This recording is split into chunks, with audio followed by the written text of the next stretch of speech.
ZEE5 ಇರುವಾಗ ನೀವು ನಿಮ್ಮ ನೆಚ್ಚಿನ ಶೋಗಳನ್ನ ಎಂದಿಗೂ ಮಿಸ್ ಮಾಡಿಕೊಳ್ಳುವುದಿಲ್ಲ. ಅದು ಸಂಪೂರ್ಣ ಉಚಿತವಾಗಿ. ಇನ್ನೊಂದ್ಸರಿ ಸರಿಯಾಗಿ ನೋಡಿ ಹೇಳು. ಆಕ್ಸಿಡೆಂಟ್ ಮಾಡಿದ್ದು ಈ ಹುಡುಗಿ ಅಲ್ವಾ? ಅಲ್ವೇ ಅಲ್ಲ ಸರ್, ನನಗೆ ಚೆನ್ನಾಗಿ ನೆನಪಿದೆ. ಆಕ್ಸಿಡೆಂಟ್ ಮಾಡಿದವರು ಸ್ವಲ್ಪ ವಯಸ್ಸಾಗಿತ್ತು, ಸುಮಾರು 40-45 ವರ್ಷ ಆಗಿತ್ತು ಸರ್. ಸೀರೆ ಹುಟ್ಟಿದ್ರು. ಆಕ್ಸಿಡೆಂಟ್ ಮಾಡ್ತಿದ್ದಂಗೆ ಕಾರ್ನ ಸ್ಪೀಡಾಗಿ ಡ್ರೈವ್ ಮಾಡ್ಕೊಂಡು ಹೊರಟೋದ್ರು. ಹೇ ಸಮರ್ಥ್, ಆ ಫೋಟೋ ತೋರಿಸು.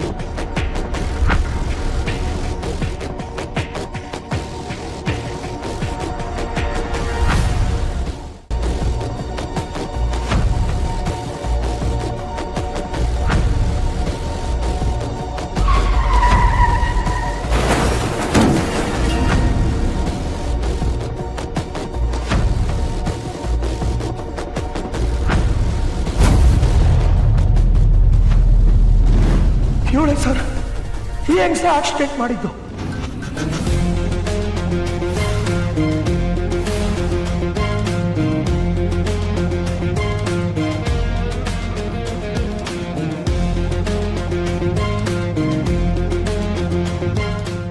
ಸರಿಯಾಗಿ ನೋಡಿ ಹೇಳು. ನಿನ್ನ ಮಾತುಗಳು ತುಂಬಾ ಮುಖ್ಯ ಆಗುತ್ತೆ. ನನಗೆ ಚೆನ್ನಾಗಿ ಗೊತ್ತು ಸರ್. ಈಗಲೂ ಕಣ್ಮುಚ್ಚಿದ್ರೆ ಆಕ್ಸಿಡೆಂಟ್ ಕಣ್ಮುಂದೆ ಬರುತ್ತೆ ಸರ್. ಇವರೇ ಆಕ್ಸಿಡೆಂಟ್ ಮಾಡಿದ್ದು ಸರ್. ಅಯ್ಯೋ ಪಾಪಿ ಶಾರ್ವರಿ, ನನ್ನ ಪ್ರಾಣ ತೆಗೆಯೋದಕ್ಕೆ ಹೋಗಿ ಅನ್ಯಾಯವಾಗಿ ಆ ರವೀಂದ್ರನ ಬಲಿ ತಗೊಂಡು ಬಿಟ್ಯಾ?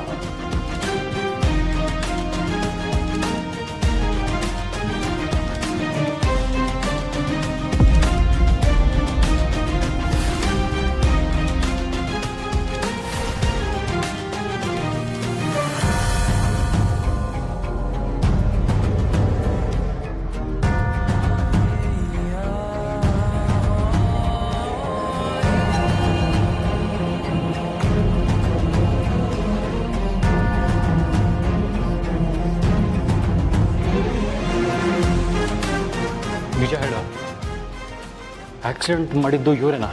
ನೀವು ಅವತ್ತು ರಾತ್ರಿ ಬಂದು ನನ್ನನ್ನು ಕೇಳಿದ್ರಲ್ವಾ? ಹೌದು, ಆ ವಿಷಯ ಬಿಡು. ನನ್ನ ಪ್ರಶ್ನೆಗೆ ಉತ್ತರ ಕೊಡು. ಆಕ್ಸಿಡೆಂಟ್ ಮಾಡಿದ್ದು ಇವರೇನಾ? ಸರ್, ನಮ್ಮ ತಾಯಿ ಮೇಲೆ ಆಣೆ ಇಟ್ಟು ಹೇಳ್ತೀನಿ ಸರ್, ಇವರೇ ಆಕ್ಸಿಡೆಂಟ್ ಮಾಡಿದ್ದು.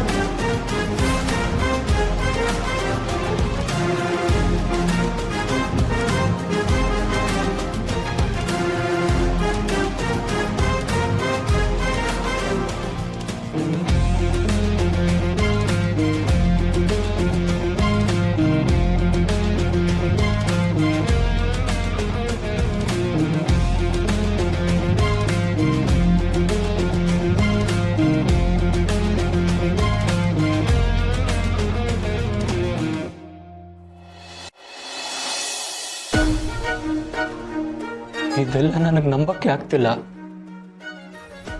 ಚಿಕ್ಕಮ್ಮ ಏತು?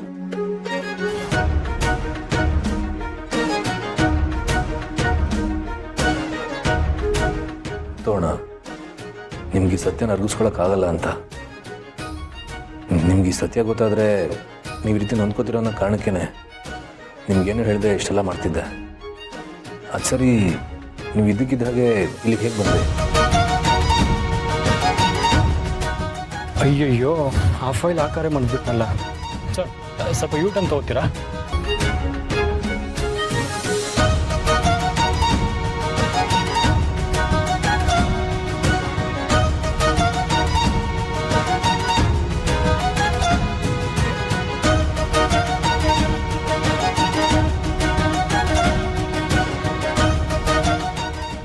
ಈ ಹೊತ್ತು ಈ ಸತ್ಯ ನಿನಗೆ ಗೊತ್ತಾಗಬೇಕು ಅನ್ನೋದು ವಿಧಿ ಲಿಖಿತ. ಇದು ಯಾವಾಗಲೂ ಮುಂದೆ ಗೊತ್ತಾಗಬೇಕಾಗಿತ್ತು.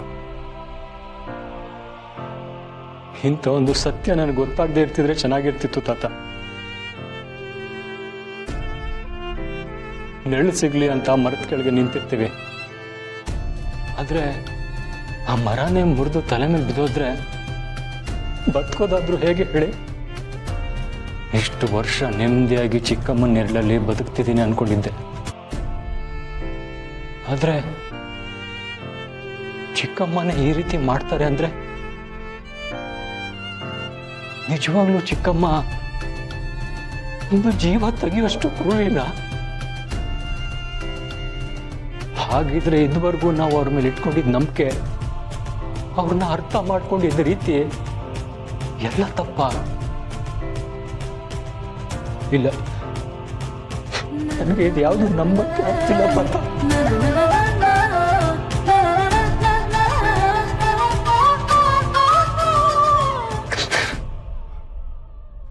ಜಗ, ಇವನ್ನ ಕರ್ಕೊಂಡು ಹೋಗು.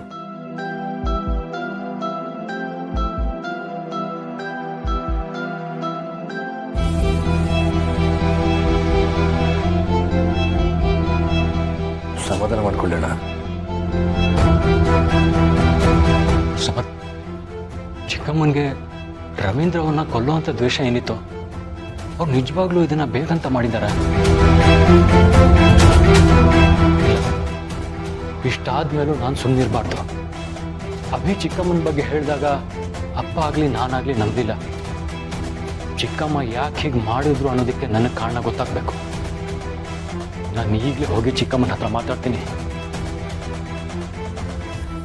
ನಿಮ್ಮನ್ನ ನಂಬಿ ನಾವು ತಪ್ಪು ಮಾಡಿಬಿಟ್ವಿ ಚಿಕ್ಕಮ್ಮ ಅಂತ ನೇರವಾಗಿ ಹೇಳ್ತೀನಿ. ಅಣ್ಣ, ಆ ಥರ ಪಡ್ಬೇಡಿ, ದಯವಿಟ್ಟು ಸಮಾಧಾನ ಮಾಡ್ಕೊಳ್ಳಿ. ಸಮರ್, ಕೈ ಬಿಡು. ಇಷ್ಟೆಲ್ಲ ಆದ್ಮೇಲೆ ಸಮಾಧಾನ ಹೇಗೆ ಮಾಡ್ಕೊಳ್ಳೋದು? ಕೈ ಬಿಡು ಅಂದೆ. ಅಣ್ಣ, ನನ್ನ ಮಾತು ಕೇಳಿ. ಆ ಥರ ಪಡೋದ್ರಿಂದ ಏನೂ ಆಗೋದಿಲ್ಲ. ದಯವಿಟ್ಟು ಹೋಗ್ಬಿಡಿ. ಸಮರ್, ಕೈ ಬಿಡು.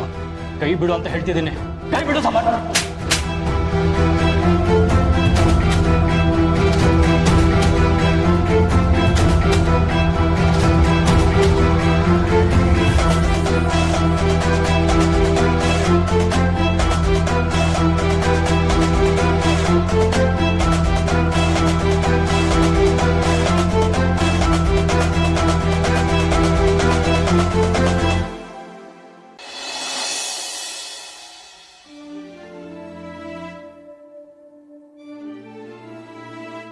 ಅಮ್ಮ, ನೀವು ಯಾಕೆ ಮತ್ತೆ ಬರೋಕ್ಕೆ ಹೋದ್ರಿ?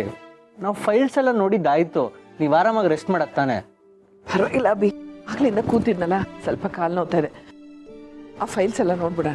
ಅಮ್ಮ, ನಾವು ಆಲ್ರೆಡಿ ಎಲ್ಲ ನೋಡಿದ್ದಾಯ್ತು. ನೀವು ಆರಾಮಾಗಿ ಕಾಲು ಹಿಡ್ಕೊಂಡು ಕೂತ್ಕೊಳ್ಳಿ.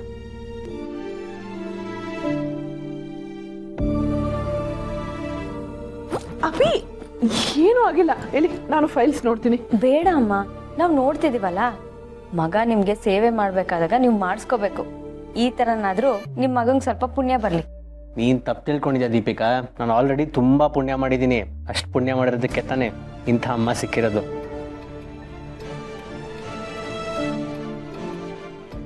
ZEE5 ಆಪ್ ಡೌನ್ಲೋಡ್ ಮಾಡಿ ಎಲ್ಲಾ ಸಂಚಿಕೆಗಳನ್ನು ಸಂಪೂರ್ಣ ಉಚಿತವಾಗಿ ನೋಡಿ.